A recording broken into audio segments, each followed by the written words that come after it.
ശക്തിയേക്കാൾ വലുതാണ് ബുദ്ധി. ഭൂതത്താൻ കുന്നിൽ ഒരു മാണിക്യൻ പൂച്ചയും മണ്ടോളിക്കടുവയും പാർത്തിരുന്നു. രണ്ടുപേരും വലിയ ചങ്ങാതിമാരായിരുന്നു. എങ്കിലും രണ്ടു പേർക്കും രണ്ട് സ്വഭാവമായിരുന്നു. മാണിക്യൻ പൂച്ച എപ്പോഴും മറ്റുള്ളവരെ സഹായിക്കും.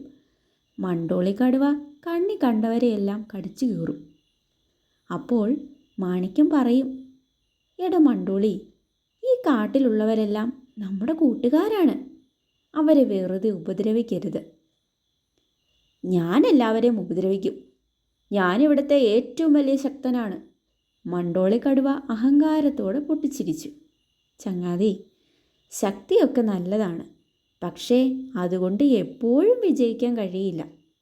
ബുദ്ധിയും വിവേകവുമാണ് നമുക്ക് വേണ്ടത്. മാണിക്യം പൂച്ച ഉപദേശിച്ചു. താൻ തൻ്റെ ബുദ്ധിയും വിവേകവും കൊണ്ട് നടന്നോളൂ. ആപത്ത് വരുമ്പോൾ ശക്തിയെ വിജയിക്കൂ. മണ്ടോളിക്കടുവ തല നിവർത്തി നിന്നു.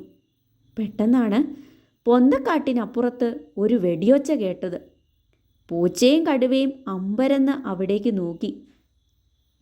അതൊരു വേട്ടക്കാരനായിരുന്നു. മണ്ടോളി, വേഗം രക്ഷപ്പെട്ടോളൂ, വേട്ടക്കാരൻ വെടിപൊട്ടിക്കും. മാണിക്യം പൂച്ച അപ്പം തന്നെ ചാടി ഓടി ഒരു മരത്തിന് മുകളിൽ കയറി രക്ഷപ്പെട്ടു. മണ്ടോളിക്കടുവ വേട്ടക്കാരൻ്റെ നേർക്ക് കുതിച്ചു ചാടി. അവൻ തൻ്റെ ശക്തി മുഴുവനും എടുത്ത് വേട്ടക്കാരനെ ആക്രമിച്ചു. പെട്ടെന്ന് വേട്ടക്കാരൻ കടുവയുടെ നേർക്ക് തോക്കു ചൂണ്ടി. ഠേ! ശക്തനായ മണ്ടോളിക്കടുവ നിലത്തു വീണു പിടഞ്ഞു. ഇതെല്ലാം കണ്ട് തൊട്ടടുത്ത മരപ്പൊത്തിലിരുന്ന ടിങ്കുവണ്ണാൻ പറഞ്ഞു, കണ്ടില്ലേ, ബുദ്ധിമാൻ അവൻ്റെ ജീവനും കൊണ്ട് തടി തപ്പി. ശക്തിമാൻ അതാ കിടക്കുന്നു താഴെ. ശക്തിയേക്കാൾ വലുത് ബുദ്ധി തന്നെ.